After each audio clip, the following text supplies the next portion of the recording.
இந்த சிறப்பான நிகழ்வில் அடுத்து களிறு நடை புத்தகம் பற்றி நம்மோடு பகிர்ந்து கொள்வதற்காக பார்த்திபன் சார், உங்கள் அழகான உரையை கேட்க நாங்கள் காத்திருக்கிறோம். உங்கள் உரையை கேட்க இந்த மேடையில் வந்து அமருமாறு திரு என் குமார் அவர்களை அன்போடு அழைக்கின்றோம்.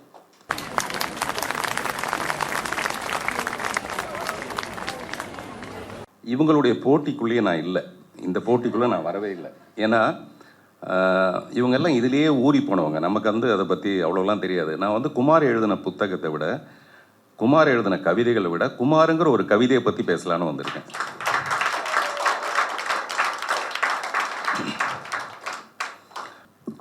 நான் வந்து குமார் எழுதின இந்த புத்தகம் இல்லை, இன்னும் ஒரு 100 புத்தகம் எழுதினாலும் நான் தொடர்ந்து வருவேன். ஒரு புத்தகம் வெளியிட்டுக்கும் அவர் எழுதுவார், நான் வருவேன். காரணம் என்னென்னா, நான் எழுதின ஒரே ஒரு புத்தகம் கிறுக்கல்கள்னு ஒரு புத்தகம்.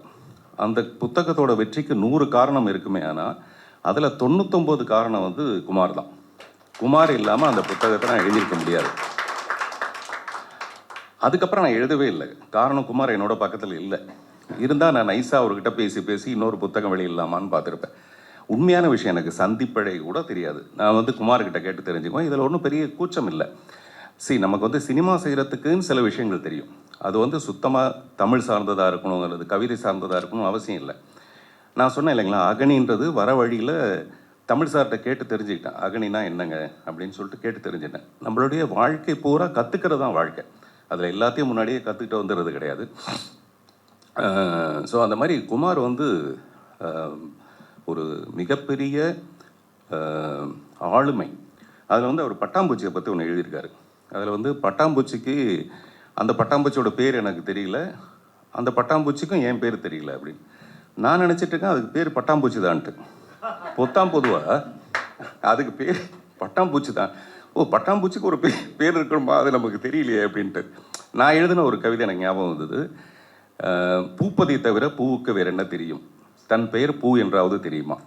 பூப்பதை தவிர பூவுக்கு வேற என்ன தெரியும், தன் பெயர் பூ என்றாவது தெரியுமா? அந்த கவிதை எனக்கு ஞாபகம் வந்தது. ஓ, நம்ம கூட இப்படி தான் எழுதியிருக்கோம்ல, பரவாயில்ல, நம்மளே இப்படி எழுதுறோம்னா அப்போ குமார் இன்னும் பிரமாதமான எழுதணும். அதனால் அப்புறம் நான் சொல்கிறது எதுவுமே இப்போ மிக இல்லை. இங்கே கூட கிருஷ்ணமூர்த்திலாம் இருக்கார். நான் எல்லார்ட்டையும் தெரிஞ்சுக்கிற விஷயங்கள், முதல்ல அந்த மனசு இருக்கணும், அந்த தன்மை இருந்தால் தான் நம்ம வந்து நிறைய கற்றுக்க முடியும். குமார் வந்து எழுத்து மட்டுமே இல்லை, அவர் ரொம்ப சுருக்கமாக சொன்னால் ஒரு பால பாரதி, ஒரு மினி பாரதி. அவ்வளோ எமோஷனில் உள்ளடக்குன ஒரு மனுஷன். அப்புறம் இந்த கவிதைகள், இதுக்குள்ளே எல்லாம் என்ன கவிதைகள் இருக்குன்னு யூஸ்வலாக நம்ம ஒரு 4-5 கவிதைகளை வந்து குறிச்சிட்டு வருவோம்ல. இங்கே இந்த புத்தகத்தில் அப்படி இல்லை. சும்மா அப்படி சீட்டு கட்டு மாதிரி இப்படி புரட்டிட்டு எந்த பக்கத்தில் வேணாலும் ஒரு கவிதை எடுத்து பேசினா அந்த கவிதை சிறப்பான கவிதையாக தான் இருக்கும். இதுக்கு அவசியமே கிடையாது. இது வந்து காதெல்லாம் மடக்கி இங்கே வச்சுக்கிட்டு இந்த கவிதை நல்லா இருக்குன்னு சொல்லணும்னு அவசியமே கிடையாது.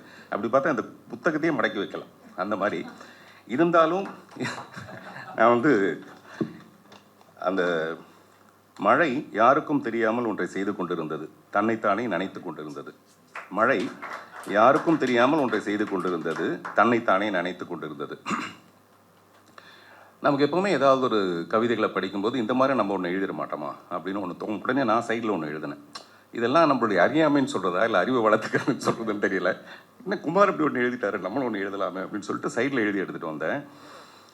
என்னை நினைக்கும் மழை தன்னையும் நினைக்க நினைக்குமோ, என்னையும் நினைக்கும் மழை தன்னையும் நினைக்க நினைக்குமோ, வெயில் 49 டிகிரி செல்சியஸ்.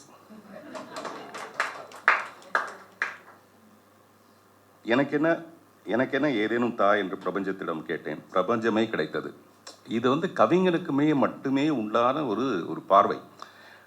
கவிஞனை புரிஞ்சுக்கிறது ரொம்ப ரொம்ப கஷ்டமான ஒரு விஷயம். குமாருங்கிற ஒரு கவிதையை பாராட்டி தீரவே தீராது. ஏன்னா இடம் வந்து இன்றைக்கி ஒரு நாளைக்கு தான் ஃபிக்ஸ் பண்ணியிருப்பீங்க, இன்னும் 1 மணி நேரம் ஃபிக்ஸ் பண்ணியிருப்பீங்க. அதுக்கு வந்து ஒரு நாள் வேணும். நம்ம இடம் பொருள் பார்த்து தான் பேசணும். இது இடம்ங்கிறதுக்காக நிறைய பேச முடியாது இல்லையா? அது கொண்டு வாமா.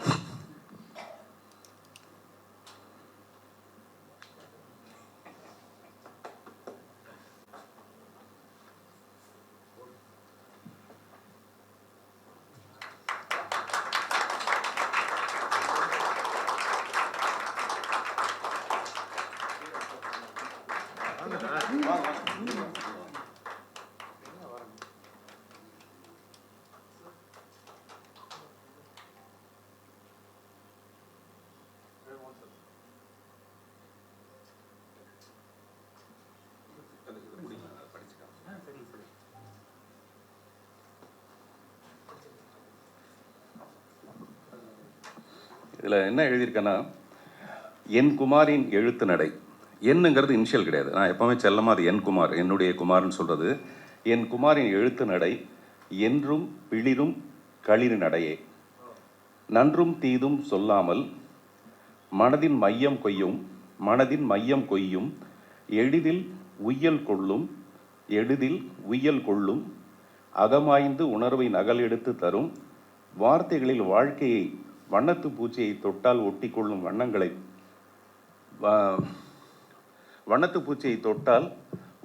வண்ணங்களாய் வடித்திருக்கிறார் இக்கவிதை தொகுப்பில்.